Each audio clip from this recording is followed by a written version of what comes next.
എല്ലാവർക്കും നമസ്കാരം. ഇന്നത്തെ വീഡിയോ ഷെയർ ചെയ്യാൻ പോകുന്നത് വളരെ ഈസി തയ്യാറാക്കാൻ പറ്റുന്ന എലിശ്ശേരിയുടെ റെസിപ്പിയാണ്. എങ്ങനെ ഉണ്ടാക്കുന്നത് നോക്കാം. അരക്കപ്പ് പരിപ്പ് എടുക്കാം.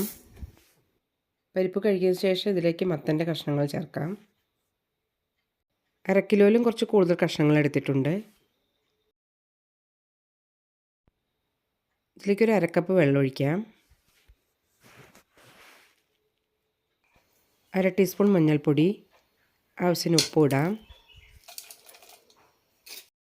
1/2 ടീസ്പൂൺ കുരുമുളക് പൊടി കൂടി ഇടാം. നന്നായി മിക്സ് ചെയ്യാം. വെള്ളം കൂടാതെ ശ്രദ്ധിക്കണം. 4 വിസിലിന് വേവിച്ചെടുക്കാം. കഷ്ണങ്ങളൊക്കെ വെന്തിട്ടുണ്ടോ ഒന്ന് അടച്ചെടുക്കാം. വല്ലാതെ ഉടയണ്ട, മത്തൻ്റെ ഓരോ കഷ്ണങ്ങൾ ഉണ്ടാകണം.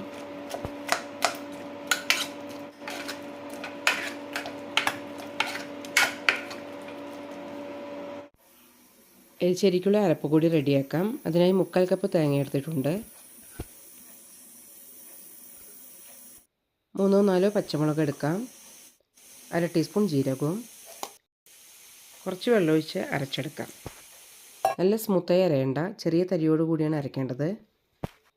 പരിപ്പും മത്തങ്ങയൊന്നും വല്ലാതെ വെന്തുടയാൻ പാടില്ല. ഇതുപോലെ ചെറുതായി കഷ്ണങ്ങളായി കിടക്കണം. ഇനി ഇതിലേക്ക് അരപ്പൊഴിക്കാം.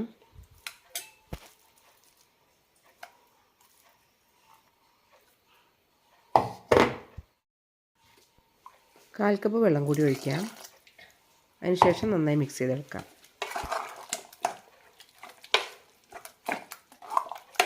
ഇനി നന്നായി തിളപ്പിച്ചെടുക്കാം. നന്നായി തിളച്ചിട്ടുണ്ട്. ഫ്ലെയിം ഓഫ് ചെയ്യാം. ഇനി ഇതിലേക്ക് കടുകും കറിവേപ്പിലയും തേങ്ങയും വറുത്തിടാം.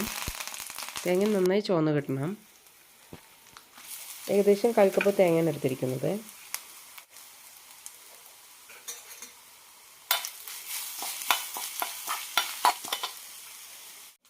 ഇതുപോലെ ചുവന്ന് കിട്ടുമ്പോൾ കറിയിലേക്ക് ഇടാം. ഇനി നന്നായി മിക്സ് ചെയ്ത് വെക്കാം.